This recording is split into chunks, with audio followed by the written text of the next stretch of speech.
Have you ever thought of self-pleasure as something completely harmless, especially after turning 65? For most of our lives, we've been told that masturbation is normal, safe, and even beneficial. And in many ways, it still is. But here's the part almost no one talks about. After a certain age, the timing of this simple act can make all the difference. Most people think it's harmless, but for older adults, it could quietly become something far more serious. You might feel calm on the outside, but inside, your heart could be seconds away from danger. As someone who has worked closely with seniors for over a decade, I've witnessed how seemingly minor actions, when done at the wrong time, can strain the heart, disturb blood pressure, disrupt recovery, or throw off a fragile sleep cycle. And yes, this includes something as private and natural as self-stimulation. That's why in today's video, we're going to explore 5 overlooked moments when doctors and real-life experience strongly suggest older adults avoid solo sexual activity. These aren't fear tactics. They're real, practical insights to help protect your energy, mental clarity, and long-term health. And what you'll discover might honestly surprise you. For instance, did you know that stimulating yourself right after a meal can cause your blood pressure to drop too fast? Or that doing so when you're overtired at night might leave you feeling more drained the next day? If you've ever thought, why didn't anyone tell me this before? Then you're in the right place. Do me a favor, hit the like button, subscribe if you haven't already, and when we reach the part that truly catches you off guard, leave a comment below. I promise, this video might answer questions you didn't even know you had. Because what you don't know can affect you, and today we're going to close those silent health gaps together. Now let's begin with one of the most common and dangerous times for self-stimulation, when your blood pressure spikes, often without any warning. Part 1. When blood pressure spikes, you might feel calm sitting in your living room or lying quietly in bed, but inside, your heart may be seconds away from danger. That's the scary truth about blood pressure spikes after 65. They don't always come with loud warning signs, and yet, they're one of the most dangerous times to engage in any form of self-stimulation. Over the years, working closely with seniors, I've seen how stress, dehydration, poor sleep, or even certain medications can silently push blood pressure beyond a safe threshold. At this age, your blood vessels aren't as elastic, and your heart often works harder just to maintain balance. Add in even mild physical exertion like self-pleasure, and your body may struggle to adapt quickly. One of my former clients once told me, "I didn't feel anything wrong until I suddenly had to sit down and breathe deeply." His pulse was racing, and his doctor later confirmed he'd narrowly avoided a hypertensive episode. That kind of close call isn't uncommon. You see, the concern isn't just a little discomfort. It's the real risk of dizziness, nausea, heart palpitations, or in more serious cases, arrhythmia or even a cardiovascular event. If you've ever noticed your hands shaking slightly, your head feeling cloudy, or your heartbeat pounding a bit too strong, don't ignore those signs. Take a breath. Hydrate. Give yourself 5 minutes to let your system settle before doing anything physically stimulating. A calm body handles arousal more efficiently and more safely. It knows how to rise and return to rest without overreacting. And remember, waiting a few minutes now could spare you hours of discomfort, or worse. If you've ever experienced something like this, or it caught you off guard today, type BP in the comments to let me know you're here. You're not alone, and your story could help someone else. Now that we've covered one of the most high-risk times, let's talk about another moment that feels innocent but can also quietly destabilize your body. Right after you eat. It's more complicated than you might think. Part 2, right after eating. That comforting breakfast or hearty lunch might leave you feeling relaxed and ready to unwind. But here's something many older adults don't realize. That moment of post-meal calm may not be the safest time for physical stimulation. In fact, engaging in self-pleasure too soon after eating can quietly strain your body in ways you wouldn't expect. That comforting breakfast? It may be putting you at unexpected risk. After you eat, your body redirects a significant portion of blood flow to your digestive system. It's a natural process, but for someone over 65, whose circulation may already be slower or whose arteries might be narrower, this shift means your heart and brain are temporarily receiving less oxygen-rich blood. Now imagine layering on any activity that increases heart rate, muscle tension, or breathing demand. The body is suddenly being pulled in two directions, trying to digest while also managing stimulation. I once spoke with a 74-year-old gentleman who used to enjoy a quiet moment to himself after breakfast. But one day, skipping his usual rest period, he went straight into self-stimulation and became lightheaded within minutes. His doctor later explained his blood pressure had dropped too quickly because his body hadn't finished digesting. That mismatch between what your body needs and what it's ready to give can lead to dizziness, fatigue, or even fainting. So what can you do instead? Give yourself 45 to 60 minutes after a meal before engaging in anything that raises circulation or pressure. Yes, that includes yard work, brisk walks, or private self-care. Let your body complete one process before starting another. After 65, your rhythm matters more than ever, not just for comfort but for safety. If this surprised you, drop meal in the comments and share whether you've ever felt off after doing too much too soon. And if this is resonating with your experience, you're not alone. Now, let's move on to another moment many seniors overlook: the quiet warnings of chest discomfort or shortness of breath, and why they should never be ignored. Part 3. When you feel chest discomfort or shortness of breath. It's not always dramatic. It's not always painful. But that subtle tightness in your chest, the slightly shorter breath when walking from one room to the next, or the lingering fatigue that just doesn't match your activity level. These are signals your body is whispering, "Not now." And yet, this is often when people try to push through, distract themselves, or brush it off. After 65, that instinct to ignore the quiet warnings can be risky. Your body's ability to manage stress, regulate oxygen flow, and handle cardiac exertion has shifted, even if you still feel young in spirit. Any form of physical stimulation, including self-pleasure, increases your heart rate and oxygen demand. In a healthy body, that's normal and manageable.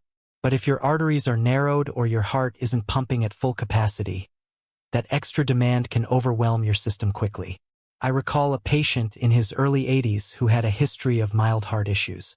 One evening, after doing some light lifting around the house, he felt a bit of tightness in his chest. Still, he went ahead with a moment of private relaxation.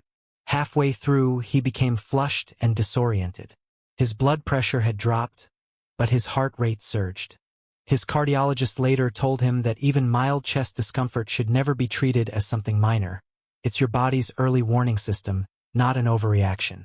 If you've ever felt a flutter, a pause in your heartbeat, or a heaviness behind your breastbone, stop, breathe. Don't resist the need for rest. Sometimes, the most responsible form of self-care is simply waiting until your body says yes.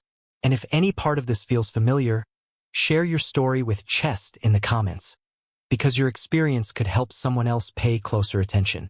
Up next, we're going to look at a time many people assume is safe, but in fact, can leave your body more confused than calm. Late at night when you're overtired and vulnerable. Let's talk about why that's not the moment to unwind. Part 4. Late at night when the body is overtired.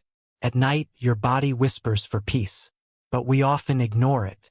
There's something about those quiet, late-night hours that feels personal, even comforting, especially for older adults who finally have a moment to themselves. Yet, what many don't realize is that late at night, when you're overtired, is actually one of the worst times to engage in self-stimulation. I've seen this time and again in my years working with seniors. Exhaustion doesn't just affect your energy level, it alters your body's internal chemistry. When you're running low on rest, cortisol, the stress hormone, spikes. Blood sugar may dip. The nervous system becomes more reactive, and your heart is winding down for recovery. So when you introduce arousal into this fragile window, your system has to suddenly shift gears, increasing blood pressure, raising heart rate, and activating your brain at a time when it was preparing to sleep. What feels like winding down can actually confuse your body, keeping you restless or disrupting your sleep altogether. I once worked with a gentleman named Harold, 77, who told me he often turned to private stimulation to help him sleep, but over time, he noticed it left him feeling more drained, not better. He was waking up more often, feeling foggier during the day, and even experiencing spells of dizziness. His doctor later explained that nighttime overstimulation was interfering with his melatonin cycle, his body's natural sleep rhythm. This is easy to miss, especially when the habit feels like a way to relax. But after 65, Sleep becomes more delicate, more easily disrupted. So if you find yourself rubbing your eyes, breathing more shallowly, or feeling mentally foggy, that's not the time to stimulate. It's the time to surrender to rest. Your body needs stillness, not stimulation. If you've ever tried this late at night and felt worse instead of better, share night in the comments. We're here to learn from each other. And now, let's turn to a moment where the desire to feel normal again often overrides the need for caution. Recovery from illness or surgery. What you'll hear next may save you from taking one step forward and two steps back. Part 5. During recovery from illness or surgery, you may feel ready, but your body might not be. That's the deceptive part of recovery, especially after 65. When you're healing from an illness, surgery, or even a rough viral infection, it's natural to crave normalcy. You want to get back to your routines to feel like yourself again. But one of the most overlooked risks during recovery is engaging in physical stimulation, like self-pleasure, before your body is truly ready. I've worked with many seniors over the years who said things like, "I feel fine, so I thought it would be okay." But healing isn't just about how you feel mentally. It's about how well your systems have stabilized internally. During recovery, your body is working overtime behind the scenes, repairing tissue, managing inflammation, rebalancing hormones, processing medications. Add to that the impact of drugs like beta blockers, diuretics, or pain relievers, and suddenly your nervous and circulatory systems may react unpredictably to stimulation. I remember one woman in her mid-70s, Eileen, who was recovering well from knee replacement surgery. One afternoon, thinking she was back to normal, she decided to reconnect with her body. Within minutes, she felt weak, flushed, and had to lie down. Her therapist later explained, "Just because the mind feels ready doesn't mean the body agrees." That moment of misalignment could lead to dizziness, chest pressure, or irregular heartbeat, especially if your cardiovascular system is still regaining stability. So here's the rule of thumb: don't rush. Wait until your breathing is steady, your energy is consistent throughout the day, and your blood pressure isn't fluctuating wildly. And if you're unsure, speak to your doctor. It's not a weakness to ask. It's wisdom. If you've ever said, "I think I'm okay now," only to realize later you weren't, share recovery in the comments. Your story matters. As we wrap up, take a deep breath and reflect on what you've learned. The goal isn't to give things up, but to choose timing that honors your health. Because after 65, your pleasure still matters, but your safety matters more. Let's close with a few final thoughts to tie it all together. Pleasure is your right, but wisdom is your power. And if there's one thing we've uncovered in today's video, it's that when you choose to engage in self-stimulation matters just as much as how. After 65, your body doesn't always give loud warnings, it whispers. And learning to hear those whispers could mean the difference between a moment of relief and a lasting setback. Whether it's a blood pressure spike, post-meal fatigue, chest tightness, late-night exhaustion, or a recovery period that feels over but truly isn't. Each of these moments teaches us that timing, not urgency, protects both pleasure and longevity. You've made it through some deeply personal insights today, and I want to pause to ask you, which moment caught you off guard the most? Was it the idea that something as simple as late-night arousal could disrupt your hormones for days? Or was it the risk of stimulating too soon after surgery, when your body is already stretched thin just trying to heal? Comment the number of the moment that surprised you most. I read every response, and your voice could help someone else make a safer choice. If this video spoke to you in any way, please take a moment now to like, subscribe, and hit the bell so you don't miss what we share next. We're building a community where seniors can talk openly, learn wisely, and live fully, without shame and without fear.